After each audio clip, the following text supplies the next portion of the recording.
உள்ள போறேன்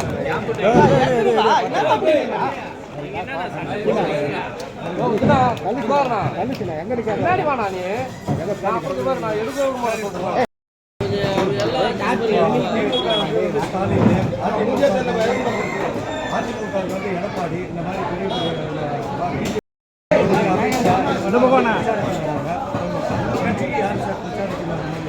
கட்சிக்கு யாரும் பிரச்சாரத்திற்கு வருவதற்கான அவசியம் இல்லை. நான் தான் இங்கே வெற்றி பெறப் போகிறேன்.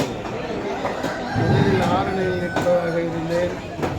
அதன் பிறகு இங்குள்ள மக்களே பல பேர், நூற்றுக்கணக்கான பேர்கள், பல அமைப்பைச் சேர்ந்தவர்களும் தனியானவர்களும் தொலைபேசியில் அழைப்பு விடுத்து நேரடியாக இருந்து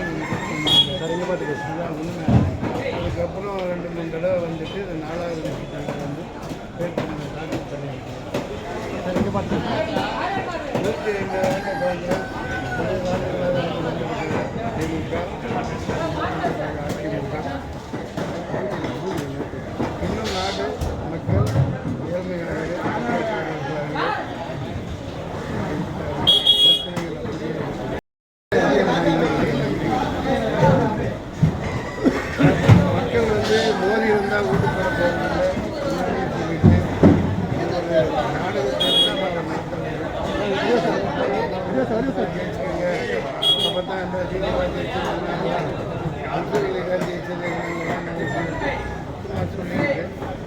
அவங்க மேட்ரை முடிச்சுட்டுனா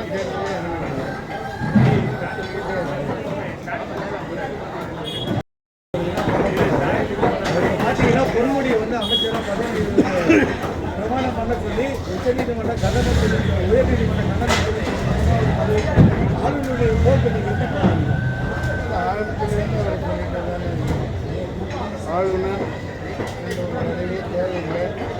450 ஏக்கர் பூமியை அதில் ஒரு 50 ஏக்கரை மட்டும் இருக்குது.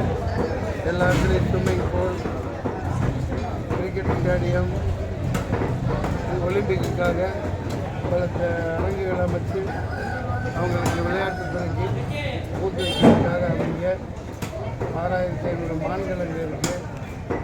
இவ்வளவு ஆடம்பரமான மாளிகையில் அத்துவானமாக சும்மா வாழ்ந்துட்டு ஆளுநர் பதவி தேவையில்லாத ஒன்று. அது அந்த காலத்துலேருந்து 1998 கிரிக்கெட் ஆடுது. அப்போ பாத்திமா பேர் இருந்தாங்க.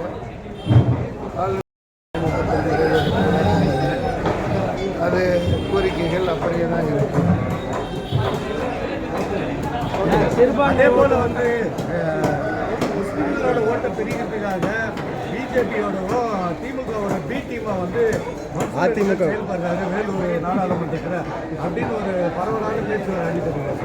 முஸ்லீம்கள் வந்து பிரிக்கிறது இல்லை, பிரித்து மேய்ஞ்சி எல்லா ஓட்டையும் வாங்குறதுக்கு தான் நான் வந்திருக்கேன். நான் இன்றைக்கி 13வது நோன்பு வச்சுட்டு தான் நான் இங்கே அது அப்படி ஒரு பரிசு விடுவாங்க. பரப்புறவங்க என்ன வேணாலும் பண்ணுவாங்க. அது மக்கள் எதிரில் பார்க்கத்தானே போகிறீங்க நீங்கள். ஒன்று இந்த ஓட்டு மிஷினை எதிர்த்து யாரும் பேசாமல் இருக்காங்க. அதுதான் எனக்கு சந்தேகமாக இருக்குது.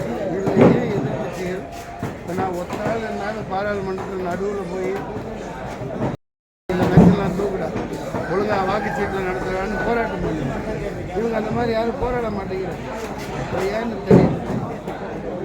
இது ஒரு போலி ஜனநாயகம், ஒரு ஏமாற்று வேலை. அப்படி நான் போட்டி போட்டு வாங்கணும் அப்படிங்கிற நான் வந்து யாருக்கு பிடின்னு பிஜேபி அதிமுக பிஜேபி டீமு ஜெட்டு வரைக்கும் நான் தான். எனக்கு தேவை சின்னம் இன்னும் கொடுக்கல. இனிமேல் வாங்கிட்டு போய் அந்த சின்னத்தை மக்கள்கிட்ட பதிய வைக்கிற மிகப்பெரிய ஒரு பிரளயம், போராட்டம், மிகப்பெரிய ஒரு பணி எங்களுக்கு இருக்குது.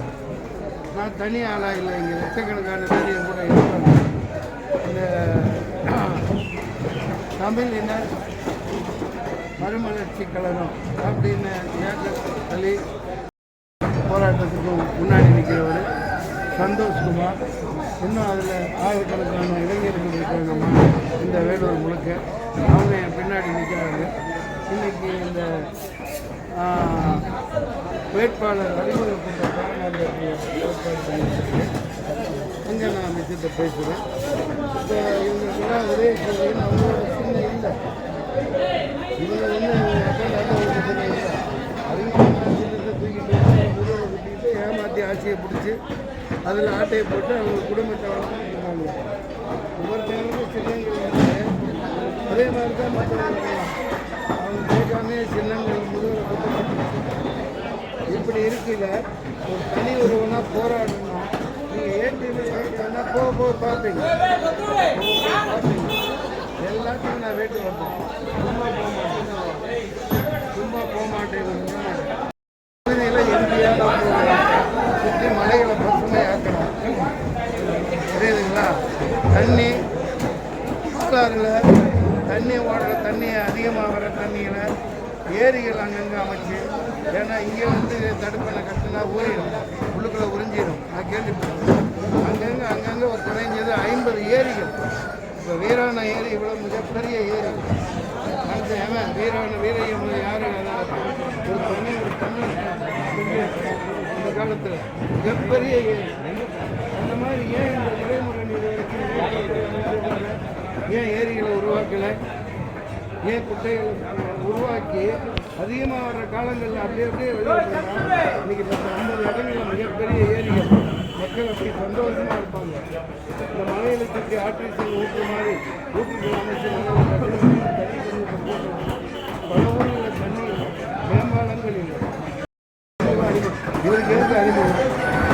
அவங்களுக்கு எதுக்கு அறிமுகம்? நான் தான் அறிமுகமாகும், உங்கள் மூலம் அறிமுகமாகும். சார், இப்போ திமுக தேர்தலில் வந்து பெட்ரோல் விலை, கேஸ் விலையெல்லாம் குறைக்கிறாங்க. என்ன விலை குறைக்கிறாங்க? கேஸ் 500 ரூபாயா? அது இப்போ குறையும். அது இன்னும் 38 பேர் நீ தான் வச்சுருந்த. இத்தனை நாள் குறைக்கல. இப்போ குறை, எங்கே குறை?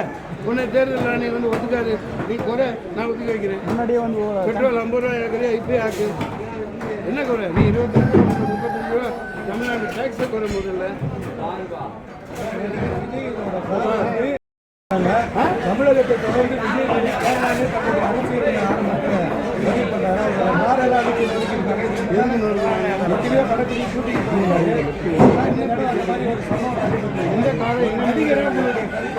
இந்த காரை யார் நோக்கணும்? விஜயோட யார் நோக்கணும்? எதுக்கு நோக்கிறாங்க? என்ன பண்ணுங்க? ஏன் நோக்கிறாங்கப்பா?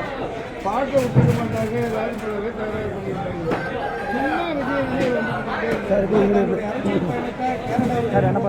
ஏப்பா நடிக்க அங்க போனா அங்க ஏதாவது பேட்டி சார், இங்க ரசிகர் சினிமாலாம் பண்ணிட்டு கேரளாவில் தங்கி படம்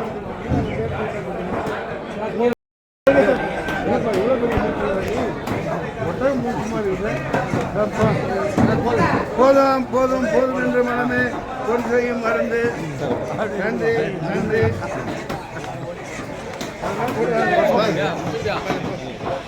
தலைவர்